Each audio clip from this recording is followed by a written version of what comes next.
hello ನಮಸ್ಕಾರ ಹೇಗಿದ್ದೀರಾ I hope ನೀವೆಲ್ಲ ಚೆನ್ನಾಗಿದ್ದೀರಾ ಅಂತ ಅಂದ್ಕೊಂಡಿದ್ದೀನಿ ಸೊ ಇವಾಗ ನಾವು ಬ್ಯಾಕ್ ಟು ನಾರ್ಮಲ್ ಅಂದರೆ ಸಮ್ಮರ್ ವೆಕೇಷನ್ ಎಲ್ಲ ಆಯಿತು ವೆಕೇಷನ್ ಎಲ್ಲ ಎಂಜಾಯ್ ಮಾಡಿ ಬಂದ್ವಿ ಆ್ಯಂಡ್ ಜಸ್ಟ್ ಆಫ್ಟರ್ ದ್ಯಾಟ್ ಈ ವಿಡಿಯೋ ನಾನು ಶೂಟ್ ಮಾಡಿದ್ದು and Zivo also started going to school so ನಾವಿವಾಗ ಎಲ್ಲ ಬ್ಯಾಕ್ ಟು ನಾರ್ಮಲ್ ರೂಟೀನ್ ಕಿರಣ್ಗೆ ಏನು ಡಿಫ್ರೆನ್ಸ್ ಇಲ್ಲ ನನಗೂ ಇವಾಗ ಮಾತ್ರ ಈವನ್ ನಾನು ಕೂಡ ಡ್ಯಾನಿಷ್ ಹೋಗೋದು ಸ್ಟಾರ್ಟ್ ಮಾಡಿದ್ದೀನಿ ಇವಾಗ ವೀಕ್ಲಿ 4 ಕ್ಲಾಸಸ್ ಇದೆ ನನಗೆ ವಿಚ್ ಇಸ್ ಲೈಕ್ ಪ್ಯಾಕ್ಡ್ ಅಂತ ಅನಿಸುತ್ತೆ only Friday Saturday Sunday free like ನನಗೆ ಎಷ್ಟು ಟೈರಿಂಗ್ ಅಂತ ಅನಿಸುತ್ತೆ ಅಂದರೆ it is like so exhausting ಅದಕ್ಕೆ ನನಗೆ ವಿಡಿಯೋ ಮಾಡೋಕ್ಕೆ ಕೂಡ ಇವಾಗ ಟೈಮ್ ಸಿಗಲ್ಲ I like quite busy with so many things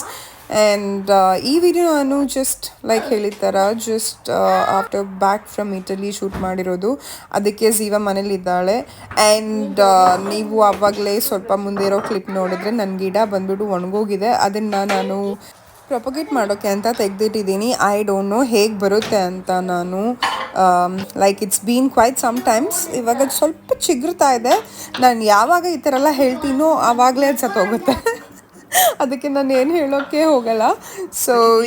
ಗಿಡಗಳು ಒಣಗುವಾಗ ಇಲ್ಲ ಅಂದರೆ ಅದು ಸತ್ತೋಗುವಾಗ ಲೈಕ್ ನಂಗೆ ಇವನ್ ಪ್ರೊಪಗೇಟ್ ಮಾಡೋಕ್ಕಾಗಿಲ್ಲ ಅಂದರೆ ತುಂಬ ಬೇಜಾರಾಗುತ್ತೆ ಯಾಕಂದರೆ ಐ ಲವ್ ಪ್ಲಾನ್ಸ್ ಬಿಕಾಸ್ ಅದರಿಂದ ನಾನು ಟೈಮ್ ಸ್ಪೆಂಡ್ ಮಾಡೋಷ್ಟು ಯಾವುದ್ರ ಜೊತೆನೂ ಸ್ಪೆಂಡ್ ಮಾಡಲ್ಲ ಅನಿಸುತ್ತೆ ಆ್ಯಂಡ್ ನಾವು ಬ್ರೇಕ್ಫಾಸ್ಟ್ಗೆ ಓಟ್ಸ್ ಆ್ಯಂಡ್ ಝೀವಾ ಕಾನ್ಫ್ಲಿಕ್ಸ್ ತಿಂದ್ವಿ ಆ್ಯಂಡ್ ದಟ್ ವಾಸ್ ಆ ಡೇ ಬಾಯ್